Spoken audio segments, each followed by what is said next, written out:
तो बढ़ते आगे, बात अब जम्मू कश्मीर की कर रहे हैं और बात अब जम्मू की कर रहे हैं, क्योंकि जम्मू के अंदर जहां कल चैम्बर ऑफ कॉमर्स की जानिब से बंद की कॉल दी गई थी, उसका मिला जुला रद्दअमल देखा गया है। जहां पर कारोबारी इदारे बंद रहे, लेकिन ट्रांसपोर्टरों की जानिब से जो उन्होंने इस हिमायत का ऐलान नहीं किया था, उन्होंने कहा था कि उन्हें इस हवाले से जब बंद कॉल दी गई थी तो उनके साथ कोई मशावरात नहीं हुए हैं, जिसके लिए कल ट्रांसपोर्ट हमने जम्मू के अंदर देखा। लेकिन जितने भी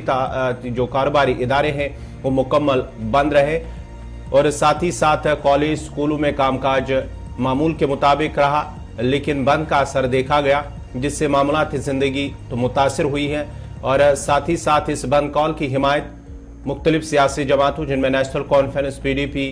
और जम्मू कश्मीर अपनी पार्टी DPAP और दीगर सियासी जमातों की जानिब से भी इस बंद कॉल की हिमायत दी गई है। प्रॉपर्टी टैक्स मामले को लेकर चैम्बर ऑफ कॉमर्स की जानिब से बंद कॉल दी गई थी। इनका मानना है कि पहले ही जम्मू कश्मीर के जो ताजिर हैं वो काफ़ी मुश्किलात के शिकार हैं कोविड की वजह से, और साथ ही साथ कोविड के बाद जितने भी हालात हुए हैं जम्मू कश्मीर के अंदर, उसकी वजह से पहले ही कारोबार उनका काफ़ी मुतासिर रहा है। और इस बीच वो अब प्रॉपर्टी टैक्स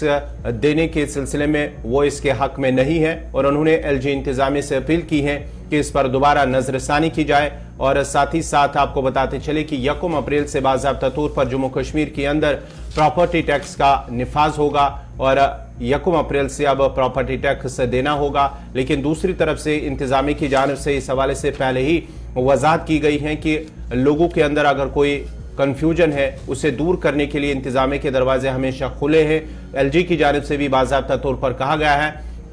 और उन्होंने अपने एक बयान में कहा है कि जो जम्मू कश्मीर की आबादी है तकरीबन 40% इस प्रॉपर्टी टैक्स से मुस्तस्ना है, यानी कि 40% आबादी जो है उन्हें प्रॉपर्टी टैक्स नहीं देना होगा, लेकिन जो 60% आबादी है उन्हें ये टैक्स देना होगा, और वो भी कम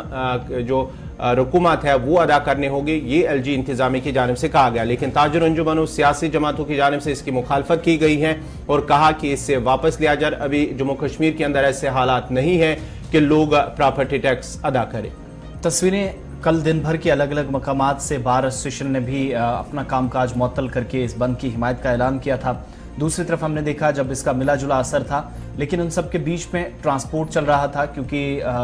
गाड़ियों की आमदोरफ्त मुतासर इसलिए नहीं हुई क्योंकि ट्रांसपोर्ट एसोसिएशन ने पहले से फैसला कर लिया था वो इस बंद के साथ नहीं है। युवा राजपूत सभा ने कल एहतजाज भी साथ साथ किया बंद के लिए, वो भी आगे आई। दीगर कई तंजीमें थी जिनकी वजह से मुख्तलिफ इलाकों के अंदर बाजार बंद देखे गए। लेकिन इन सब के बीच में जिस मामले पर बंद था उस पर हेड ऑफ स्टेट यानी यूनियन टेरिटरी के लेफ्टिनेंट गवर्नर मनोज सिन्हा की तरफ से भी दोबारा वजाहत की गई, और जो सारी चीजें गौहर आपको बता रहे थे वो कल उन्होंने दोहराया, और साथ ही साथ कहा कि बातचीत के लिए भी दरवाजे खुले हैं, और जिन लोगों के सवालात हैं, खदशात हैं, जो लोग तहफ़्फ़ुज़ात का इजहार कर रहे हैं, उनके लिए न सिर्फ बातचीत के दरवाजे खुले हैं बल्कि मुज़ाकराती अमल के साथ साथ वो अपनी आरा भी पेश कर सकते हैं। और अगर उनकी जानिब से दी जाने वाली हिदायत या उनकी जानिब से शेयर की जाने वाली ओपिनियन सरकार को, इंतजामिया को, कॉरपोरेशंस को, काउंसिल्स को, कमेटियों को सही लगे तो उस हिसाब से फैसला मुस्तकबिल में थोड़ा बहुत तब्दील भी हो सकता है, या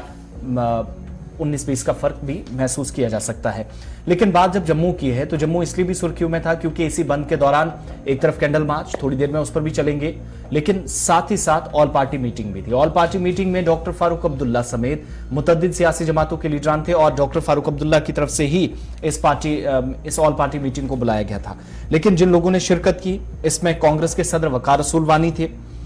रमन भल्ला वर्किंग प्रेसिडेंट कांग्रेस के, CPIM leader Mohammad Yusuf Tarigami, PDP leader Amrik Singh Reen, National Panthers Party leader Harshdev Singh, Awami National Conference के मुजफ्फर शाह, आम आदमी पार्टी के लीडर और district development council member Taranjit Singh Tony, Dogra Sadar Sabha सदर गुलचैन सिंह चाड़क, शिवसेना के लीडर थे Manish Sahni, mission statehood president Sunil Dimple और दीगर तमाम लोग इस मीटिंग का हिस्सा बने। डोगरा स्वाभिमान संगठन की जानिब से भी मीटिंग में शिरकत की गई। बीजेपी मीटिंग से दूर रही, अपनी पार्टी दूर रही, सजाद गनी लोन की पार्टी दूर रही, अपने अपने तर्क सबने दिए। लेकिन जो डॉक्टर फारूक अब्दुल्ला की तरफ से दो बड़ी बातें कही गई उस पर मुख्तलिफ किस्म के तबसरे पॉलिटिकल एनालिस्ट की जानिब से, पॉलिटिकल पंडित्स की जानिब से की जा रहे हैं। एक तो ये कि असेंबली इंतखाबात में ताखीर के बाद वो इलेक्शन कमीशन से रुजू करेंगे। दूसरा, एक वफद जम्मू कश्मीर के सियासी लीडरान का या नहीं वहां की क़यादत का दिल्ली जाएगा, जहां पर अपोजिशन लीडरान जो है सीनियर लीडर्स उनसे भी मुलाकात करेगा, उनके सामने मसाइल रखेगा और जो दिन ब दिन फैसले लिए जा रहे हैं, प्रॉपर्टी टैक्स का मामला हो, एपटेक कंपनी का मामला हो जिसमें JKSSP के खिलाफ काफी ज्यादा नाराजगी देखी गई, वजाहती बयानों के बावजूद भी दीगर कुछ मामलात थे जिनमें असेंबली इंतखाबात की ताखीर का मामला कल काफी जोरों शोरों से उठाया गया, तो इस पर दिल्ली जाने का फैसला किया गया। एक छोटा सा साउंड बाइट प्रेस कॉन्फ्रेंस का वो हिस्सा जिसमें डॉक्टर फारूक अब्दुल्ला की तरफ से इस ऑल पार्टी मीटिंग और ये भी ऐलान कर दिया गया कि रमजानुल मुबारक के खत्म होने के बाद अगला जो महीना होगा रमजान का, उसके बाद श्रीनगर के अंदर भी इसी तरह की एक मीटिंग बुलाई जाएगी। फारूक अब्दुल्ला को सुनिएगा और उसके बाद आगे बढ़ेंगे। तारक साहब भी कह रहे थे कि इन्होंने नंबरदारों को हटा दिया ओवरनाइट, ये नहीं कि हस्बैंड के डिसमिस कर अपने लगाएंगे, अपने प्यार से कोई इलेक्शन नहीं होगा। इसलिए इस फैसले पे हम आए हैं कि हम लोग दिल्ली जाने वाले हैं और दिल्ली में नेशनल लीडर्स जो हैं उनसे मिलने वाले हैं और नेशनल लीडर से मिलके उनके सामने अपने जो मामलात हैं इस रियासत के वो उनके सामने रखने वाले हैं और उनसे मदद मांगने वाले हैं कि हमारी स्टेटहुड को बहाल किया जाए और हमारे यहाँ इलेक्शन करवाए जाएं जितनी जल्दी हो सकता है, क्योंकि प्रधानमंत्री भी और होम मिनिस्टर भी ये जोर जोर से कहते हैं कि यहाँ अमन है। G20 की मीटिंग होने वाली है मई में, अगर वो हालत है तो इलेक्शन क्यों नहीं हो सकती। इसलिए एक तो ये कि नेशनल लीडर से मिलकर बातचीत होगी, रियासत के मामले में बताया जाएगा, उनको पूरी तरह से इत्तला दी जाएगी और उनसे भी राय ली जाएगी। दूसरा ये है कि हम लोग इलेक्शन कमीशन के पास जाएंगे। इलेक्शन कमीशन के पास हम लोग नेशनल लीडर्स को भी दावत देंगे कि हमारे साथ आएं, कि हम लोग उनकी मदद करें, कि वहाँ उनके सामने हम उनके पास रखें कि अब रियासत में इतने सालों से इलेक्शन नहीं हुए हैं, जबकि सुप्रीम कोर्ट की भी रिकमेंडेशन है कि 6 महीने में इलेक्शन होना चाहिए।